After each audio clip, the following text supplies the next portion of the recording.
गरिबाचा जीव जीव नसतो का? पुण्याच्या दीनानाथ मंगेशकर रुग्णालयामध्ये 6 वर्षाच्या नगर जिल्ह्यातल्या प्रियदर्शनी बागडेला डोळ्याची शस्त्रक्रिया करायची म्हणून दाखल करण्यात आलं. रुग्णालयाने सगळ्या तपासण्या केल्या, तपासण्या नॉर्मल आहेत असं म्हटल्यानंतर शस्त्रक्रियेसाठी तिला शस्त्रक्रियेच्या दालनामध्ये घेऊन जाण्यात आलं.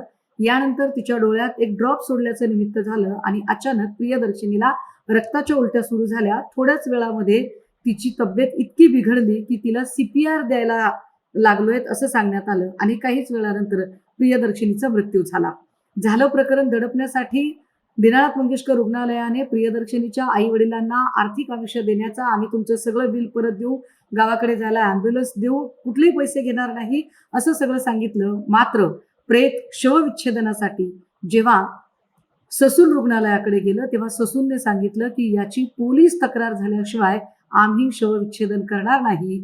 पोलिसांचा ज्यावेळेला रोल आला तेव्हा पोलिसांनी सांगितलं की शवविच्छेदनाचा रिपोर्ट येऊ द्या, मग आम्ही याच्यामध्ये गुन्हा दाखल करू.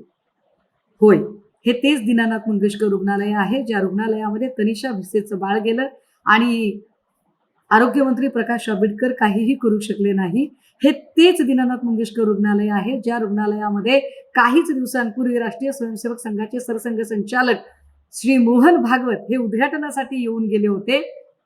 या दीनानाथ मंगेशकर रुग्णालयाला तनिषा भिसे प्रकरणात प्रकाश आंबेडकरांनी काही विचारणा केली नाही. किमान या प्रकरणात महिला बालकल्याण विकास मंत्री आदित्य तटकरे जाब विचारतील का?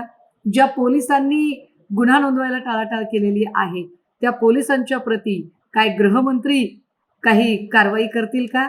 आफ्टर ऑल रुग्णालयाचं नाव दीनानाथ मंगेशकर रुग्णालय आहे म्हटल्यावर पोलीस आणि सगळ्या यंत्रणा हाय अलर्ट मोडवर गेल्या असतील. पण म्हणून गरिबाचा जीव जीव नसतो का?